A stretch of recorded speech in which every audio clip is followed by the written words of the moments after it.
No Albino Núñez este ano non querían facer o típico festival de fin de curso, así que aproveitando que estamos en ano olímpico, decidiron organizar as súas propias Olimpiadas.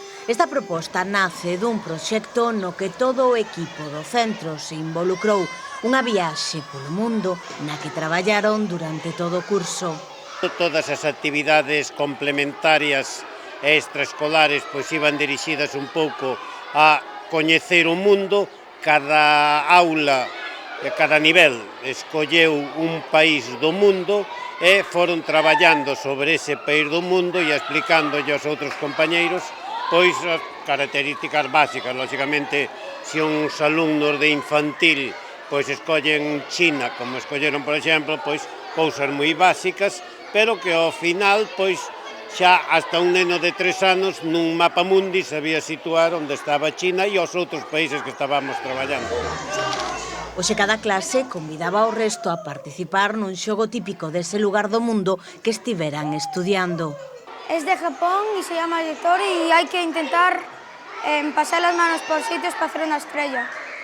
Como vas pasando como así, intentas hacer una estrella. Este juego es el Jenga, que va de Japón, es de Japón, y es como una torre que tienes que ir quitando piezas sin que se caiga.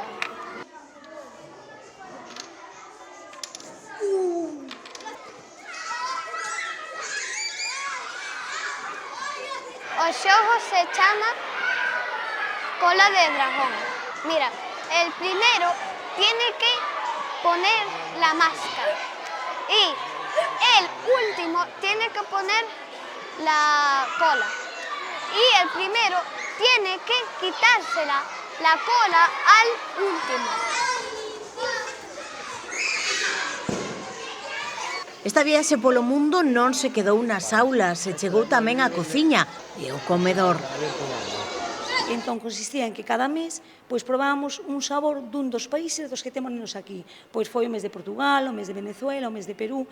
Digamos que para os nenos foi un encontro con sabores novos, non foi moi gratificante, de feito tuvemos varias dificultades, pero valeunos para nós para ver as dificultades que tiñan os nenos cando ven de outros países para probar o noso menú, que nos parecía moi fácil e para nada. Entón, a experiencia foi moi positiva, máis que nada para nós, que a veces exixíamos demais e dixemos, cuidado, que isto non é nada fácil.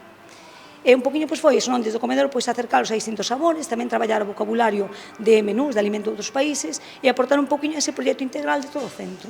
Un mes era pois o mes de Portugal e aí cada semana había un plato típico de Portugal, ou o mes de Venezuela ou o mes de Perú. Entón, durante o mes, pois, intentamos cada semana houbera un plato típico dese país. Contamos tamén coa axuda dos colaboradores, temos unha chica que é de Guinea, outra de Venezuela, outra de Colombia, outra de Perú.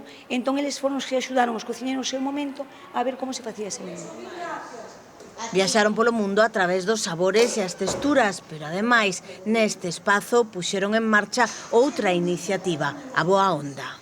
Bueno, a Boa Onda surxiu porque unha mañá estaba na cociña, habitualmente teño música e músicas de distintas temáticas, e ese día coincidiu que tiña música clásica. Entón, Maite, a encargada de comedor, estaba escoitando, e ocorreuselle que podía ser boa idea que os nenos estuveran escoitando durante a comida. Entón, bueno, pois decidimos poñer en marcha esa proba, e que foi basicamente eso, os nenos entraron coa idea de que ese día iba a haber algo diferente no comedor, entón tiñamos a música posta e a partir de aí, bueno, pois eu o que fixen durante a comida foi saír e interactuar con eles, incluso en algún caso pois chegamos a bailar, pero claro, baila con aqueles nenos que ves que están como máis envoltos por a música, que están como máis motivados, bueno, unha maneira de facerlles o que é a comida máis amena dentro do que é un comedor con tantos nenos que por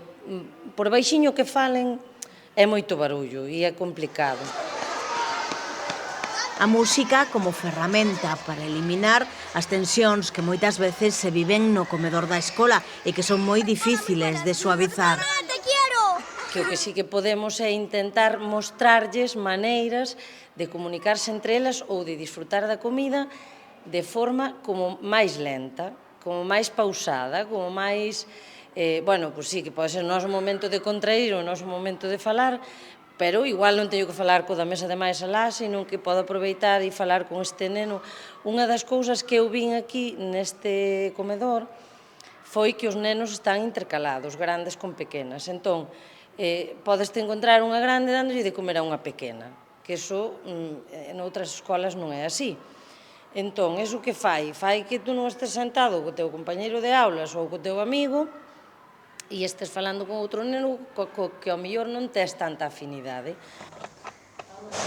Apostaron por un xeito diferente de facer as cousas e acertaron.